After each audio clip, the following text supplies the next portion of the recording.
Hey everyone, this is Sugandha and you're watching Ready for SS English and I hope so you all are well and you all are waiting for my sessions.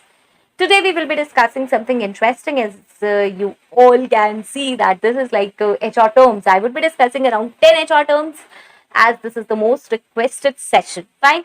So let's get started with it and make sure to subscribe this channel if you're watching me for the very first time and do hit that cute notification bell icon so that you could get my updates later on as well, right? So let's get started with it. And first and the foremost is appraisal. Rather, we can say performance appraisal. Okay. So basically, appraisal is a formal evaluation or assessment of an employee's job performance, which is usually conducted by their manager or supervisor. Now, there's a big myth that performance appraisal is being done by an HR. So it's not like that. It's been done by manager or supervisor, and logically it's correct because we are evaluating what employees job performance, and that is more known to manager or supervisor. Okay, so the appraisal process basically involves discussing about the employees strengths, areas for improvement, and yes, of course, setting up goals prior to starting this process. So this is like setting goals, evaluating the employee's performance and employee's strengths, areas for improvement, and yes, providing feedback to help the employee to grow and develop in their role. So I have a separate session on this performance appraisal on my other channel, that is Ready to Get Update. If you are well versed in the language, then yes, you can have a look on that channel on that session. And if you want that session over here, then yes, please, you can tell me. Fine. So this is like what is performance appraisal? This is the appraisal. There is a proper steps. There are proper methods to it, and I'll try to bring that session over here in English. Okay. So next is attrition. What is attrition? Now attrition is you can say also known as employee turnover, and that is a natural reduction in the number of employees in an organization over time due to maybe resignations or you can say retirement or other reasons.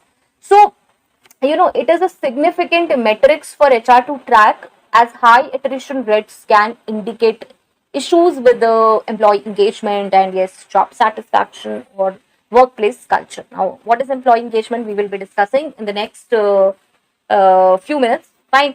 So basically, this is the satisfaction or dedication or the commitment employees have. So if more employees are leaving the organization and on daily basis or frequently, then yes, this is a big question, as all other employees will get affected one or the other day by this, and they won't be satisfied. They won't be satisfied with the work culture because every time you are employing new employees in the place of old employees, and then you are training, you are spending the hiring cost, time, and then you're training them, and then also that efficiency is not possible in a few days. Okay, so this is attrition.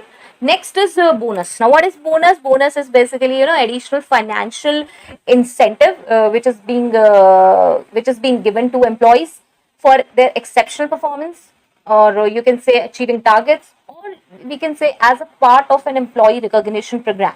And yes, bonuses can be based on individual, team, or company performance. And yes, are often provided in addition to regular salary. This is why they are very famous. So there are separate norms, as the bonus act is there. There is some mandatory norms to pay the bonus that we will be discussing, later on. One session is there how to calculate the bonus in payroll processing playlist on my other channel, that you can have a look on that. Means you can check how we can calculate bonus, because this calculation involves certain compliances. We need to follow certain rules and regulations as per the act. Then we need to pay this bonus. Okay.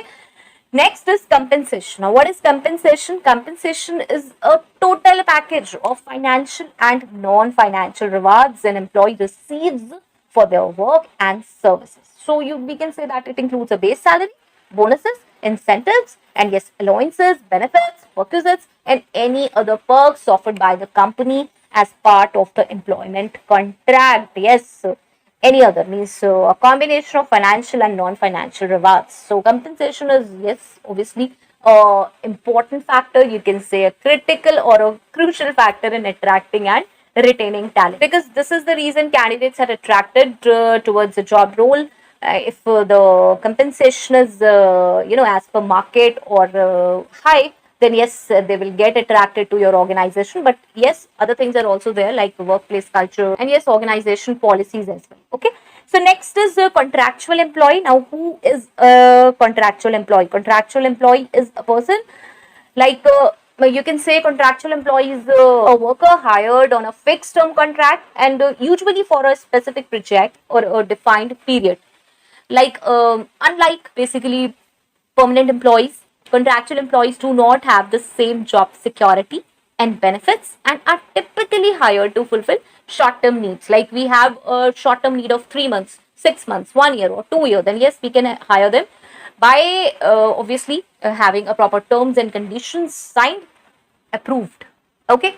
Next, diversity and inclusion. Now, this is the very upcoming topic, and I have discussed about this diversity and inclusion in my interview questions as well as we are asking these things. We are asking about this diversity and inclusion in interviews with the candidates. So, what is diversity and inclusion? Basically, diversity and inclusion are initiatives which are aimed at creating a diverse workforce that represents different backgrounds, experiences, and perspectives. So, HR promotes an inclusive culture that values basically diversity, fostering a more innovative and collaborative work environment. Okay, hiring the people from different backgrounds, experiences, perspectives, using their skills, knowledge to grow is a fantastic way. Okay, so next is employee engagement. Now, what is employee engagement? Now, employee engagement is basically, we can say, the employee's emotional commitment and dedication towards their job and organization. And means engaged employees are more motivated, productive, and likely to stay with the company. Now, the reason could be any like compensation, rewards and recognitions, and cultural fit, organization policies. Okay, so reasons could be n number. Next is employee retention. This is a very important and crucial part of HR of any organization as well, because employee retention focuses on strategies and initiatives to retain talented employees within the organization.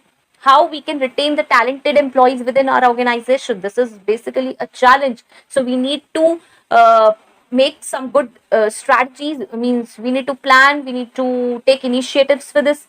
And yes, it involves creating a positive work environment, offering growth opportunities, and yes, addressing employee concerns to reduce this turnover. What are the concerns of employees? We need to address them. We need to offer them good growth opportunities plus positive work environment. Nobody wants to be in an environment where all time employees are gossiping, all time employees are bullying, okay, each other or even the manager or the bosses. Fine. Next is exit interview. Now, what is exit interview? Exit interview is basically a bye-bye interview. We can say is a meeting conducted by HR with an employee who is leaving the company voluntarily or involuntarily, right? Means by willing or not willingly. So it aims to gather the feedback about the employee's experiences and yes, of course, the reasons for leaving, which can help the organization improve its work environment and practices. Okay, so this is very important. I have done one session on exit interview on my other channel. If you want to on this channel, then yes, you can comment. Last is grievance redressal, which is also very important because without grievance redressal, this organization can't grow, because if employees are having the problems, then yes, they won't be able to work properly. So this is a process of addressing and resolving employee complaints and grievances in a fair and transparent manner. So yes, obviously it helps in maintaining a healthy work environment. If you are able to solve the issues, concerns of the employees, then yes, they will be satisfied. They will be working in a more efficient way. Okay, and there will be a healthy work environment. So this is grievance redressal. Now see, I have discussed all these terms in short, because if I will be discussing all these in detail, then it will be lengthy session and it won't be that beneficial. Okay, so let's do one thing. If you need any session in detail, like if you need all these terms in detail or anything in the comment section, then yes, you're welcome. You can ask that and I would be waiting for your comments, because I'm desperate to make these sessions in detail. Okay, so and any other terms if I have left? So terms, yes, I have left many terms actually. I felt that these terms needs to be discussed because These were the most requested terms, so I have discussed all these 10 terms. And yes, there can be a session 2 if you want, but you need to write in the comment section. So I hope so this was helpful, and if it's helpful, please do let me know in the comment section. Till next video, all the very best. Stay happy, stay safe. Thanks for watching. Bye bye.